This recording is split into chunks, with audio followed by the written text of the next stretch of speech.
जय हिंद। स्वागत है आप सभी का अपने इस यूट्यूब चैनल पे। आर एस प्री और ई आर ओ के लिए अपनी पॉलिटी की सीरीज चल रही है और इसमें बहुत अच्छे अच्छे क्वेश्चन आज जो हमने लिए हैं पी वाई क्यू के अंदर। तो चलते हैं फर्स्ट क्वेश्चन की तरफ विदाउट वेस्टिंग एनी टाइम। अगर आपने कल वाली क्लास नहीं ली है तो वो भी ले लेना।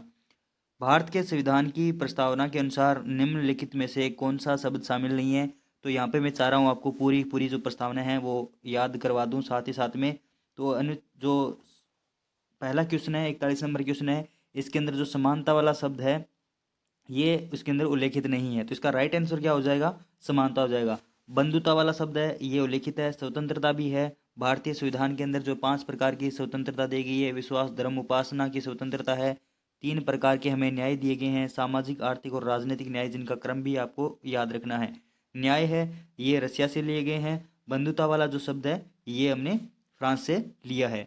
फिर जो भारतीय संविधान की जो प्रस्तावना है उसमें एक ही बार संशोधन हुआ है, 42वां संविधान संशोधन, जो कि इंदिरा गांधी के समय किया गया था।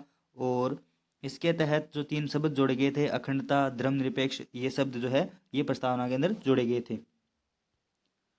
प्रस्तावना की जो भाषा है ये हमने ली है यूएसए से, और जो भावना वाली है ये हमने ऑस्ट्रेलिया से ली है। तो ये भी बात आपको क्या रखना है, याद रखना है। नेक्स्ट क्वेश्चन है, भारतीय संविधान के निम्नलिखित में से किस अनुच्छेद के तहत संघ की कार्यकारी शक्ति प्रदान की जाती है? तो संघ की जो कार्यकारी शक्ति है ये किसके तहत प्रदान की जाती है? आर्टिकल 34, 53, 79 या फिर 108? तो इसका राइट आंसर हो जाएगा आर्टिकल 53। ठीक है, ऑप्शन 2 इसका क्या हो जाएगा? राइट आंसर हो जाएगा। 53 के अंदर आपको पता है कि संघ की जो भी कार्यपालिका शक्ति होती है वो राष्ट्रपति के अंदर निहित होती है। आर्टिकल 79 के अंदर संसद का उल्लेख है। ठीक है, आर्टिकल 79 के अंदर किसका उल्लेख है? संसद का उल्लेख है। और आर्टिकल 108 के अंदर किसका उल्लेख है? संयुक्त बैठक का उल्लेख है। ज्वाइंट सीटिंग जो है उसका उल्लेख किया गया है आर्टिकल 108 के तहत। और इसके तहत ही जो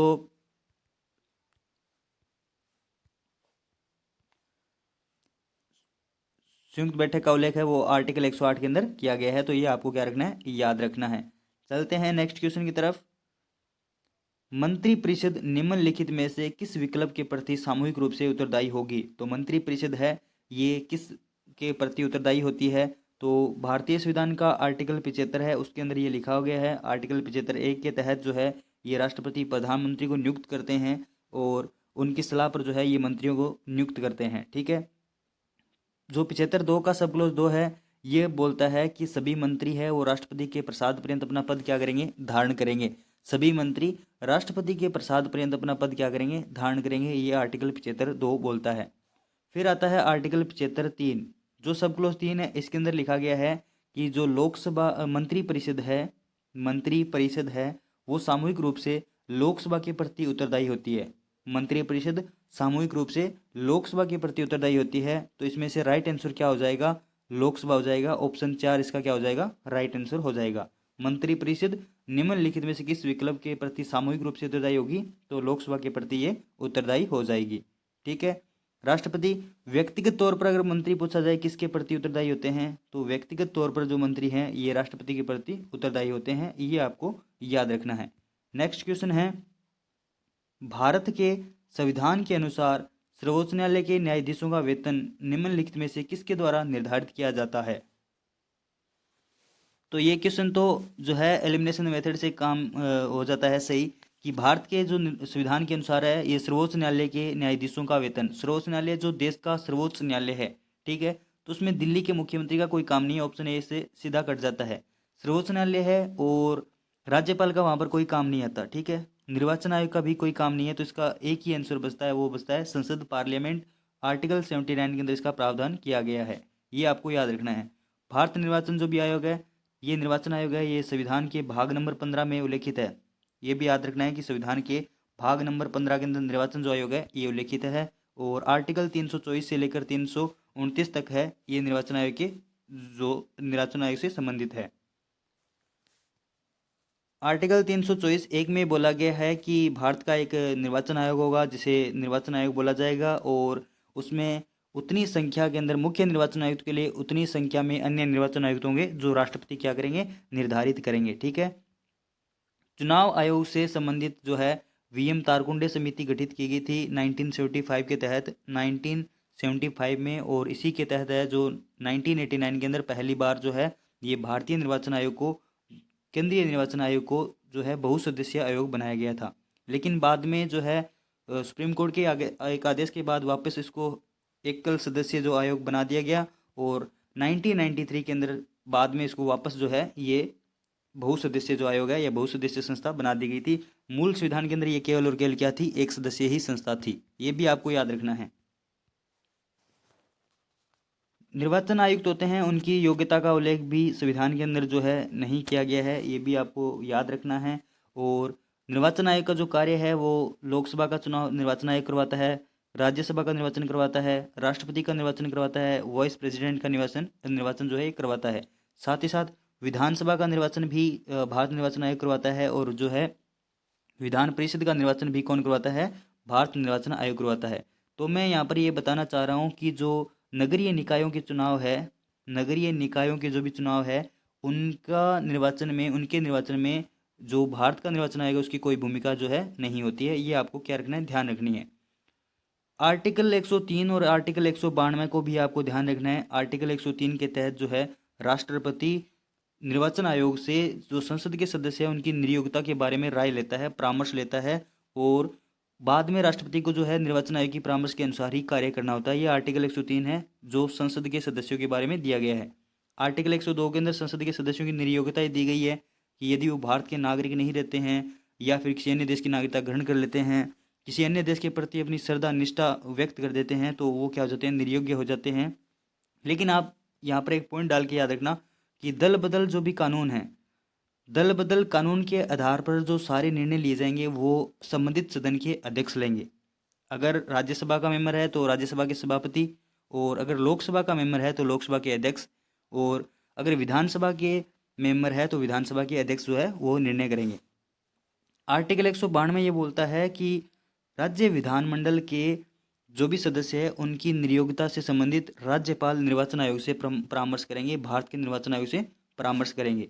ये बात आपको क्या रखनी है, याद रखनी है। और राज्यपाल इसी जो सलाह के अनुसार ही काम करेंगे, ये सलाह उनके लिए बाध्यकारी भी होगी। ये भी आपको क्या रखनी है, ध्यान रखनी है बात। आर्टिकल 82 में ये भी दिया गया है कि आर्टिकल 82 के तहत जो निर्वाचन आयोग के जो अध्यक्ष होते हैं ये परिसीमन आयोग के क्या होते हैं, पदेन सदस्य होते हैं। याद रखना यहाँ पर परिसीमन आयोग के पदेन सदस्य बोला है मैंने, अध्यक्ष नहीं बोला। तो परिसीमन आयोग के पदेन क्या होते हैं, वो सदस्य होते हैं। आर्टिकल 329 ये बोलते हैं कि निर्वाचन से संबंधित जो भी मामले हैं उनमें न्यायालय की कोई अधिकारिता नहीं होगी। आर्टिकल 329 ये बोलता है। आर्टिकल जो 326 के अंदर वयस्क मताधिकार का जो उल्लेख किया गया है, और आर्टिकल 325 के अंदर है वो ये बोला गया है कि धर्म है, मूल विषय, जाति और लिंग के आधार पर आप न तो किसी को मतदाता सूची में नाम दर्ज करने से मना कर सकते हो, और ना इसी आधार पर किसी का नाम दर्ज किया जाएगा। यानी आप न तो उनको ये बोल सकते हो कि आपका जाति है, लिंग ये है, वंश ये है, तो इस आधार पर हम आपका नाम नहीं ऐड करेंगे, और ना ही सामने वाला ये बोल सकता है कि मैं इस जाति से बिलोंग करता हूँ, इस धर्म से बिलोंग करता हूँ, तो मेरा नाम ऐड कर दीजिए। ये आर्टिकल 325 के अंदर बोला गया है कि इस आधार पर किसी भी व्यक्ति का नाम जो है ऐड नहीं किया जाएगा। आर्टिकल 327 ये बोलता है कि अगर जो मतदाता सूची है ये तैयार करने में संसद विधि बनाएगी, कोई भी राज्य के विधानमंडल से संबंधित है, ठीक है। अगर संसद इसके अंदर विधि नहीं बनाती है तो आर्टिकल 328 के तहत राज्य विधानमंडल खुद बना लेगा विधि।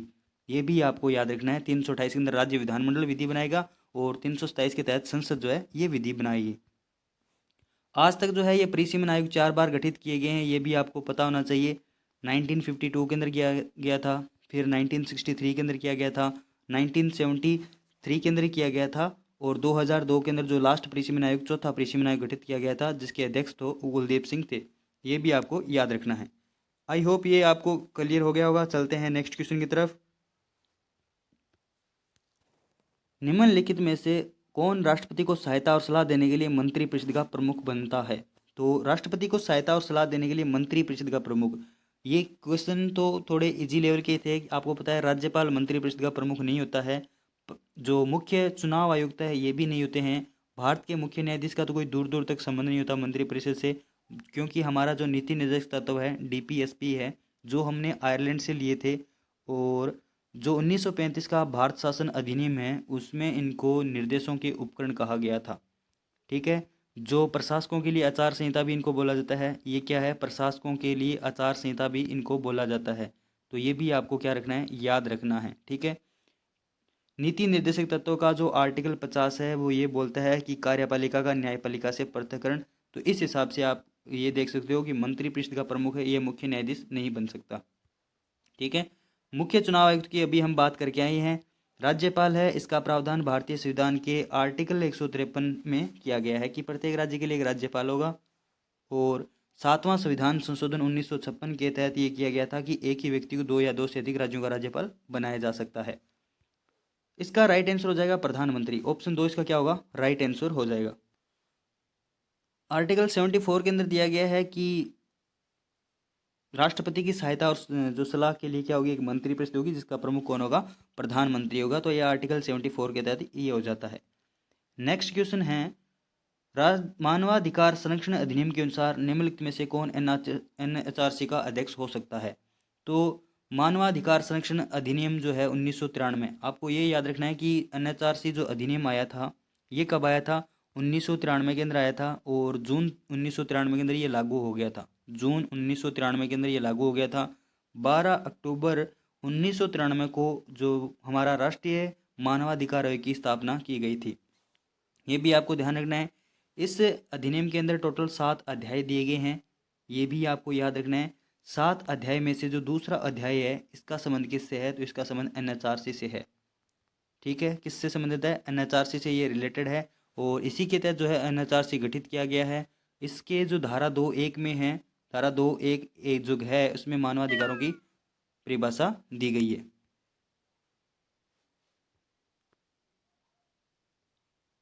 तो कौन हो सकता है 2000 जो 19 के संशोधन के बाद में इसमें है ना, ये भारत के पूर्व मुख्य न्यायाधीश इसमें हो सकते हैं और न्यायाधीश भी हो सकते हैं। राष्ट्रपति नहीं हो सकते, राज्यपाल भी नहीं हो सकते, प्रधानमंत्री भी इसके अंदर नहीं हो सकते। नेक्स्ट क्वेश्चन है, राजस्थान में कुल कितनी जिला परिषदें हैं, कि राजस्थान के अंदर कुल कितनी जिला परिषदें हैं। तो इसका राइट आंसर हो जाएगा, राजस्थान के अंदर कुल है वो 33 जिला परिषदें। ऑप्शन 1 इसका क्या हो जाएगा, राइट आंसर हो जाएगा। नेक्स्ट, 2022 तक राजस्थान लोक सेवा आयोग की स्वीकृत संख्या, राजस्थान लोक सेवा आयोग की स्वीकृत संख्या अध्यक्ष सहित कितनी है। तो आरपीएससी की जो स्वीकृत संख्या है ये अध्यक्ष सहित कितनी बताई गई है, अध्यक्ष सहित 8 सदस्य है, ये आपको याद रखना है। ठीक है। आरपीएससी जो लोक सेवा आयोग है, राजस्थान लोक सेवा नहीं, मैं सिर्फ लोक सेवा आयोग की बात कर रहा हूँ, जो भारतीय संविधान के आर्टिकल 315 से लेकर 323 तक है। ठीक है, इसी के अंदर जो है लोक सेवा आयोग आ जाता है। 315 के अंदर इनकी संरचना के बारे में बताया गया है, कहाँ कहाँ पर इनको गठित किया जाएगा वो बताया गया है। 317 के अंदर इनके सदस्यों को उठाया किस प्रकार जाएगा वो बताया गया है। 318 के अंदर इनकी जो सेवा शर्तों के बारे में बताया गया है, तो ये भी आपको याद रखना है। और 320 के अंदर जो है आयोग के कार्य बताए गए हैं। और 323 के अंदर जो है ये आयोग अपनी रिपोर्ट किसको देंगे इसके बारे में बताया गया है। तो ये हमने आर्टिकल जो है ब्लफ के अंदर एक बार देख लिए हैं। चलते हैं नेक्स्ट क्वेश्चन की तरफ।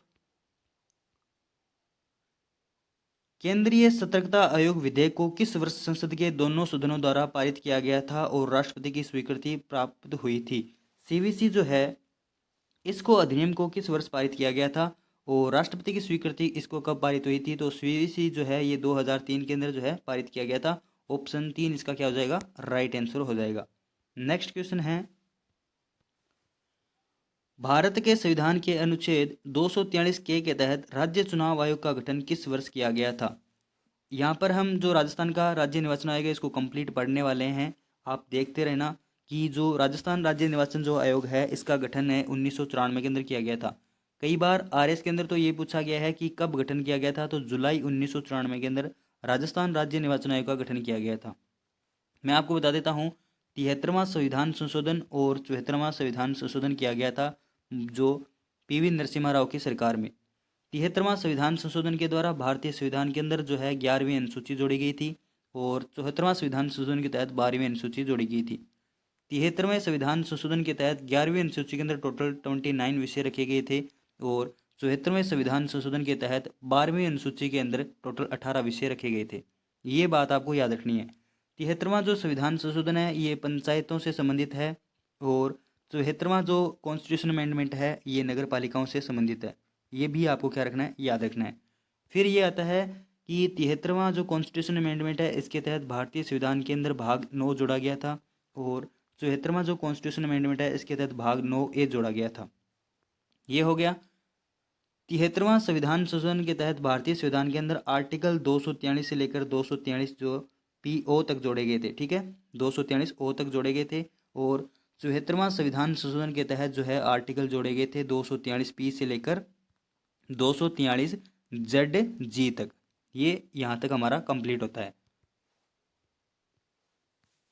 73 जो कॉन्स्टिट्यूशन अमेंडमेंट है, 73 जो कॉन्स्टिट्यूशन अमेंडमेंट है वो लागू कब होता है?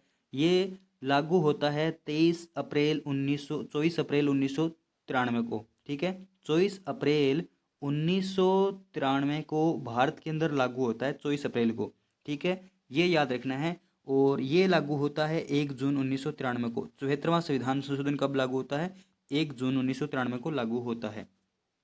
फिर ये राजस्थान के अंदर कब लागू होता है? 73वां संविधान संशोधन ये लागू होता है राजस्थान के अंदर 23 अप्रैल 1994 को। कब होता है? 23 अप्रैल 1994 को ये लागू होता है। और जो 74वां संविधान संशोधन है ये राजस्थान के अंदर 9 अगस्त 1994 को लागू होता है। तो ये हमने 73वां और 74वां संविधान संशोधन है उसके बारे में कंप्लीट पढ़ लिया है। इसी के तहत 73वें संविधान संशोधन के तहत आर्टिकल 243 के तहत जो है राज्य निर्वाचन आयोग का गठन किया जाता है। और 243 जो है वाई ए के तहत राज्य निर्वाचन जो है वो पंच नगरीय निकायों के लिए गठित किया जाता है। राजस्थान के पहले जो राज्य निर्वाचन आयुक्त थे उनका नाम था अमर सिंह राठौड़ साहब है। अमर सिंह राठौड़ है जिनकी नियुक्ति के जो भी आदेश है ये 17 जून 1994 को राज्यपाल महोदय द्वारा जारी किए गए थे। दूसरे जो मुख्य निर्वाचन आयुक्त थे उनका नाम था एन.आर. भसीन साहब, एन.आर. भसीन साहब। तीसरे थे उनका नाम था इंद्रजीत खन्ना। और चौथे थे उनका नाम था अशोक कुमार पांडे। चौथे का क्या नाम था? अशोक कुमार पांडे। पांचवें थे उनका नाम क्या रखा गया था? वो थे राम लुभाया, जो कि पिछले वर्ष जो जिले बनाए गए थे पिछली सरकार में उन समिति के अध्यक्ष भी थे। छठे हमारे जो अध्यक्ष थे उनका नाम था जो प्रेम सिंह मेहरा। क्या था? प्रेम सिंह मेहरा, ये छठे अध्यक्ष थे। और सातवें जो अध्यक्ष हैं वो वर्तमान में हैं, इनका नाम क्या रखा है? मधुकर गुप्ता। इनका नाम क्या है? मधुकर गुप्ता साहब है। ये हमारे वर्तमान में राज्य निर्वाचन आयोग के मुख्य निर्वाचन आयुक्त है। और राजस्थान राज्य निर्वाचन आयोग का गठन जो है जुलाई 1994 के अंदर किया गया था। ये भी आपको याद रखना है। वर्तमान में जो 2020 के अंदर जो पंचायतों के चुनाव हुए थे 11वां थे, आपको पता है। और राजस्थान के राज्य जो निर्वाचन आयोग ने पहली बार जो चुनाव करवाया था वो 1995 के चुनाव इन्होंने करवाए थे। 1960 के अंदर पंचायती राज संस्थाओं के राजस्थान के अंदर पहली बार चुनाव हुए थे, जो कि पंचायत विभाग के द्वारा करवाए गए थे। उसके बाद में 1965 के अंदर 1960 जो है 1971, 1978 और 1985 के अंदर ये करवाए गए थे। तो ये पांच चुनाव है ये पहले पहले पंचायत विभाग द्वारा, और लास्ट जो 6 चुनाव है ये राजस्थान राज्य निर्वाचन आयोग द्वारा करवाए गए हैं। तो आई होप ये राजस्थान राज्य निर्वाचन जो आयोग है ये आपको कंप्लीट हो गया होगा। चलते हैं नेक्स्ट क्वेश्चन की तरफ। राज्य नीति के निर्देशक सिद्धांत की विशेषता निम्नलिखित में से किस देश से उधार ली गई है? तो ये हमने पहले ही पढ़ा था कि राज्य नीति के निर्देशक सिद्धांत की विशेषता ये किस देश से ली गई है? तो ये आयरलैंड से ली गई है, ठीक है। हमारा जो भाग नंबर 4 है इसके अंदर राज्य के अंदर जो नीति निर्देशक तत्व दिए गए हैं, डीपीएसपी दिए गए हैं, जिन्हें लोक कल्याणकारी राज्य का प्रतीक कहा जाता है। भाग 4 को जो प्रशासकों के लिए आदर्श आचार संहिता भी कहा जाता है। और ये जो भाग 4 है गांधी से भी बहुत ज़्यादा रिलेट करता है। तो भाग 4 के अंदर डीपीएसपी दिए गए हैं और ये हमने जो है आयरलैंड से लिए हैं। ये आपको पता होना चाहिए किस देश से लिए हमने? आयरलैंड से लिए हैं। कनाडा से हमने संघीय जो व्यवस्था है ये ली है। और भारत के संविधान के किसी भी अनुच्छेद में ये नहीं लिखा हुआ है कि भारत के सहायक संघात्मक है, ठीक है। संघात्मक ढांचा भारत के अंदर विद्यमान है, ये भारत के संविधान के किसी भी अनुच्छेद में नहीं लिखा हुआ है। इसीलिए अमेरिका के एक प्रसिद्ध जो है संविधान वेता थे, विधि वेता थे, जिनका नाम था ग्रेनविल ऑस्टिन। उन्होंने बोला था कि भारत के अंदर किस प्रकार का संघ है? सहकारी संघ है, ठीक है, सहकारी संघ है इंडिया के अंदर। ये आपको याद रखना है। यूएसए से हमारा जो लगभग है ये राष्ट्रपति के अंदर महाभियोग है, उपराष्ट्रपति का पद है, न्यायपालिका का पृथक्करण है, ये हमने यूएसए से लिया है। फ्रांस से हमने बंधुता वाली जो है वो हमने फ्रांस से लिए हैं। चलते हैं नेक्स्ट क्वेश्चन की तरफ। भारतीय संविधान के अनुसार नागरिकता पर विवरण निम्नलिखित में से किस भाग में प्रदान किया गया है? नागरिकता अपने सिलेबस के अंदर नहीं है। और नागरिकता पर जो है ये भाग 2 है, ये प्रदान किया गया है। तो इसके अंदर भाग 2 आ जाएगा अनुच्छेद 5 से लेकर 11 से, ठीक है। और भाग 1 के अंदर संघ व उसका राज्य क्षेत्र दिया गया है, जो अनुच्छेद 1 को लेकर अनुच्छेद 4 तक है। भाग 2 जो कि 5 से लेकर 11 तक है, और भाग 3 जो कि 12 से लेकर 35 तक है, जिसके अंदर फंडामेंटल राइट्स दिए गए हैं जो हमने यूएसए से लिए हैं। नेक्स्ट क्वेश्चन की तरफ चलते हैं। निम्नलिखित में से कौन राजस्थान विधानसभा की पहली महिला अध्यक्ष बनी? राजस्थान विधानसभा की पहली महिला अध्यक्ष कौन बनी थी? निम्न में से कौन बनी थी? देखिए, इनमें से जो है ये सब पहली पहली है, लेकिन है कौन सी किसकी पहली, ये इसके बारे में हम देखते हैं। कमला बेनीवाल है, ये राजस्थान की पहली महिला मंत्री थी। पहली महिला मंत्री थी, फर्स्ट वुमेन मिनिस्टर थी राजस्थान की। और ये राजस्थान की पहली महिला उप मुख्यमंत्री भी थी अशोक गहलोत जी की सरकार में, जो दूसरी बार सरकार बनी थी उनकी। तब पहली बार तो थे उनमें बेरवा साहब थे। और सुमित्रा सिंह है, ये राजस्थान के अंदर जो महिला की विधानसभा अध्यक्ष बनी थी पहली। वसुंधरा राजे सिंधिया है, राजस्थान की पहली महिला मुख्यमंत्री थी। और यशोदा देवी के बारे में आप मेरे को कमेंट करके ज़रूर बताना कि ये राज्यसभा की सांसद थी या फिर लोकसभा की सांसद थी, ठीक है। और इन्होंने चुनाव कहाँ से लड़ा था? कमला बेनीवाल है, जिनका भी हाल ही में निधन हो गया है, ये भी आपको क्या रखना है, याद रखना है। और ये गुजरात, त्रिपुरा और मिजोरम की राज्यपाल भी रही थी। चलते हैं नेक्स्ट क्वेश्चन की तरफ। निम्नलिखित में से कौन नीति निर्माण का अनौपचारिक माध्यम है? तो नीति निर्माण का जो भी अनौपचारिक माध्यम है ये क्या हो जाएगा? मीडिया यहाँ पर हो जाएगा। जो नीति निर्माण का अनौपचारिक माध्यम है ये मीडिया हो जाएगा। ऑप्शन 2 इसका क्या होगा? राइट होगा। चलते हैं नेक्स्ट क्वेश्चन की तरफ। क्या नागरिक अधिकार पत्र कानूनी रूप से लागू करने योग्य है? सिटीजन चार्टर जो है ये कानूनी रूप से लागू करने योग्य है? तो ये क्वेश्चन जो है बहुत घुमाने वाला है, और इसका राइट आंसर होगा ये बिल्कुल नहीं। नागरिक जो अधिकार पत्र है ये कानूनी रूप से लागू करने योग्य बिल्कुल भी नहीं है, ठीक है। कुछ ऐसा मानते हैं, तो इसका राइट आंसर ऑप्शन 2 होगा। चलते हैं नेक्स्ट क्वेश्चन की तरफ। निम्नलिखित में से राजस्थान के किस प्राधिकरण को ऐसे व्यक्ति से शिकायत प्राप्त करने और पूछताछ करने का अधिकार दिया गया है जो लोक सूचना अधिकारी से जानकारी प्राप्त करने में असमर्थ रहा है? तो ये किसको दिया गया है? ये राजस्थान के अंदर जो है सूचना आयोग को दिया गया है। तो इसका राइट आंसर कौन सा होगा? ये राजस्थान इंफॉर्मेशन कमीशन को दिया गया है। क्वेश्चन थोड़ा सा घुमा के पूछा गया है। ये देखिए कि किस प्राधिकरण को ऐसे व्यक्ति से शिकायत प्राप्त करने का पूछताछ करने का अधिकार दिया गया है। अब शिकायत करने का और पूछताछ करने का मतलब है इन्फॉर्मेशन लेने की बात है यहाँ पर, ठीक है। जो लोक सूचना अधिकारी से जानकारी प्राप्त करने में असमर्थ रहा है, तो इसका राइट आंसर कौन सा हो जाएगा? RIC हो जाएगा। नेक्स्ट क्वेश्चन है, जीवन और व्यक्तिगत स्वतंत्रता का संरक्षण का प्रावधान निम्नलिखित में से किसमें किया गया है? जीवन और व्यक्तिगत स्वतंत्रता का संरक्षण भारतीय संविधान का आर्टिकल 21 है। इसका मतलब सीधी सी बात है ये मौलिक अधिकार है। ऑप्शन 2 इसके अंदर क्या हो जाएगा? राइट आंसर हो जाएगा। मौलिक अधिकार जो कि भारतीय संविधान के भाग नंबर 3 में है, और अनुच्छेद 12 से लेकर 35 तक है, और ये हमने यूएसए से ली है, ये आपको याद रखना है। मौलिक कर्तव्य ये हमने रशिया से लिए हैं, भाग 4A के अंदर दिए गए हैं, और आर्टिकल 51A के अंदर दिए गए हैं। टोटल जो मौलिक कर्तव्य है वो वर्तमान में 11 है। सरदार स्वर्ण सिंह समिति ने सिफारिश की थी 8 की, जोड़े 10 गए थे, बाद में 11वां है, ये अटल बिहारी वाजपेयी सरकार के द्वारा जोड़ा गया था 86वें संविधान संशोधन के द्वारा। संविधान की प्रस्तावना में 42वें संविधान संशोधन के द्वारा ही जो है संशोधन किया गया था, ये भी आपको याद रखना है। 3 प्रकार के न्याय दिए गए हैं, 5 प्रकार की स्वतंत्रता दी गई है। प्रस्तावना के अंदर भारत के नागरिक और व्यक्ति दोनों शब्द लिखे गए हैं, ठीक है। एक तो नागरिक शब्द भी है इसके अंदर, और एक व्यक्ति शब्द भी इसके अंदर लिखा गया है, तो ये दोनों बात आपको ध्यान रखनी है।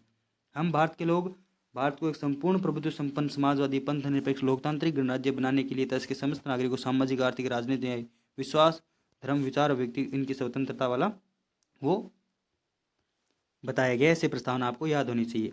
राज्य के नीति निर्देशक जो भी सिद्धांत है ये मैंने अभी बताया आयरलैंड से लिए थे। नेक्स्ट क्वेश्चन है, राजस्थान के नागौर में प्रथम पंचायती राज व्यवस्था निम्नलिखित में से किसके द्वारा लागू की गई थी? तो नागौर का गांव था बगदरी, जहां पर पंडित जवाहरलाल नेहरू 2 अक्टूबर 1959 को आए थे, और यहाँ से इन्होंने पंचायती राज व्यवस्था को लागू किया था। और राजस्थान के बाद में दूसरा जो राज्य था वो था आंध्र प्रदेश। आंध्र प्रदेश के अंदर एक जगह पड़ती है महबूब नगर, वहाँ से स्टार्ट किया गया था। तीसरा जो राज्य बना था वो बना था तमिलनाडु, ठीक है। कौन सा बना था? तमिलनाडु, जिसके अंदर बाद में जो द्विस्तरीय यहाँ पर पंचायती राज संस्थाओं की व्यवस्था रखी गई थी, द्विस्तरीय वाली। नेक्स्ट क्वेश्चन की तरफ चलते हैं। भारत के संविधान के अनुसार निम्न में से कौन सा विषय राज्य सूची में सूचीबद्ध नहीं है? राज्य सूची के अंदर कौन सा नहीं है? सार्वजनिक स्वास्थ्य, व्यापार और वाणिज्य, एवरेज और बंदरगाह। तो इसके अंदर क्या होना चाहिए? क्या आपको लगता है कि पोर्ट्स को राज्य के अंदर रखा जाना चाहिए? तो पोर्ट्स वाला है ये सेंटर के अंदर ही है, राज्य सूची के अंदर नहीं होगा। अगर पोर्ट्स का राज्य के अंदर होगा तो कोलकाता बंदरगाह आपको पता ही है, वहाँ से क्या हो सकता है, तो ये भी आपको पता है, थोड़ा सा इसे ध्यान रखना। नेक्स्ट क्वेश्चन है, राजस्थान में स्थानीय स्वशासन विभाग स्थानीय निकाय निदेशालय का कार्यालय कहाँ स्थित है? तो स्थानीय स्वशासन विभाग स्थानीय निकाय निदेशालय का कार्यालय कहाँ स्थित है? तो इसका राइट आंसर हो जाएगा जयपुर के अंदर स्थित है। कोई भी आंसर ना आए तो उसका जयपुर मत करना, इसका राइट आंसर ही जयपुर है, ठीक है। नेक्स्ट क्वेश्चन है, प्रधानमंत्री नरेंद्र मोदी ने 16 फरवरी 2023 को राजस्थान के किस जिले में जल जन अभियान का अप्रत्यक्ष माध्यम से उद्घाटन किया था? तो जल जन अभियान का अप्रत्यक्ष माध्यम से उद्घाटन सिरोही के अंदर किया गया था, जो कि करंट अफेयर का क्वेश्चन है। तो ये हमारे पॉलिटी के क्वेश्चन है वो होते हैं कंप्लीट,